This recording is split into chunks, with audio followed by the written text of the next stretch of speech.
Hi, welcome back to In the Big Inning, and happy Hanukkah to all of my subscribers. This is the first of a two-part Hanukkah episode. It's going to be the things that I got for Hanukkah.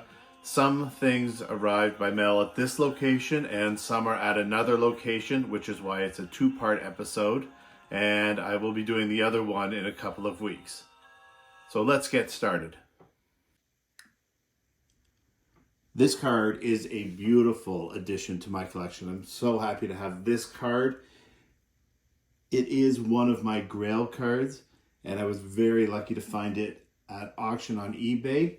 Now you can see it's a Sam Bone card, and you know that I recently did a story on Sam Bone, but it was the day after I had finished filming the Sam Bone video that I won this auction. And I could have waited, but I thought, you know what? I know this will be here by Hanukkah, and this is absolutely perfect for Hanukkah.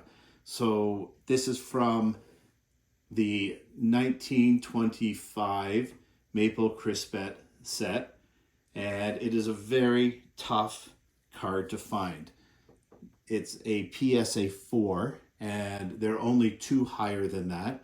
So finding this one is really an amazing feat, and I did very well in the auction. So I was thrilled to get this card. Maple Crispet is a candy company out of Montreal. And just to show you how big Sam Bone must have been in his time, they only had 30 cards in the set. And that included Babe Ruth and Ty Cobb, Casey Stengel. So a lot of top-notch, well-known superstar players, the best in the game. And Sam Bone was one of those 30. That does tell you a little bit that he would be included in this set. Now, the back of it is what is so interesting about how this set worked. It's quite unique, and it'll explain why certain cards are very tough to find. But you have to see the back to fully understand it. So here's the back of the card. And I'm going to zoom in a little bit more so you can see it even closer. So the way the set worked was this. When someone bought a package of Maple Crispet candy, and it was believed, we think, marshmallows and popcorn were their types of candies, there was a card that was in there. And on the back, you can see there's an advertisement for free sporting equipment. So you would collect your set, and then you sent in all 30 cards, and they would send you the sporting equipment. Now, a few things happened to make this card so scarce, or this set so scarce. Number one, when you sent in the entire set, they destroyed the set. They didn't keep them. So everybody who completed a set, they sent them in, they got their equipment, but then Maple Crispet destroyed the cards.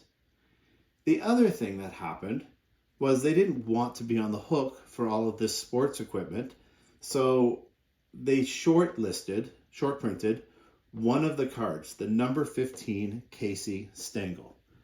Now, that's significant because what would happen is people wouldn't be able to put their sets together. Eventually, they would get frustrated and they threw them out, which is another reason cards from that set are so hard to find. The Stengel was actually short printed to the extent that right now we believe there's only one left in existence, and that is in the Baseball Hall of Fame. They just did a story about this set and that card in specific. So again, Sam Bone, 1925 Maple Crispet, and I am really happy to have that card for Hanukkah. This is a nice card you don't see very often. This is a 1962 Barry Latman card from a meat company called Kahn's Wieners. And this is a great card after he had been traded to Cleveland. There is actually another variation of this card. You can see on the back that it has the player's statistics and the name Cleveland at the top. There's a variation that's actually harder to find that says Cleveland Indians. And the seller that I got this from on eBay, he also had that variation, but to me, it wasn't worth paying almost double the amount of money to get the same quality of card just because it said the word Indians on the back. That's not important to me for my collection.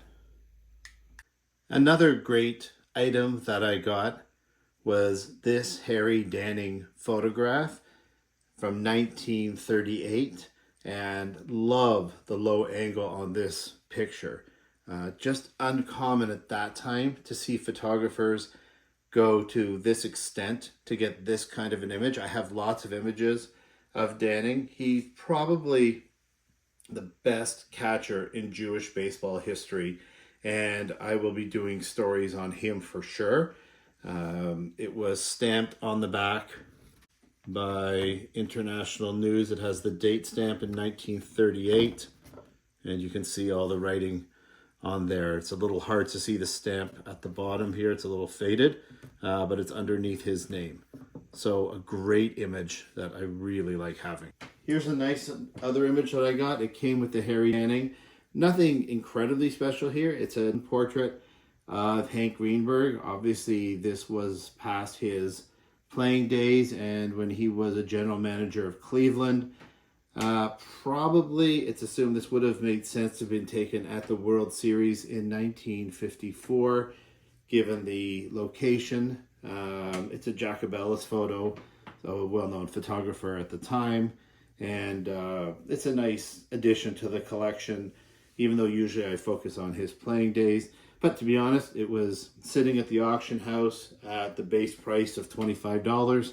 And so I figured, why not pick it up and add it to the collection? There's a lot to say about the two players on this card.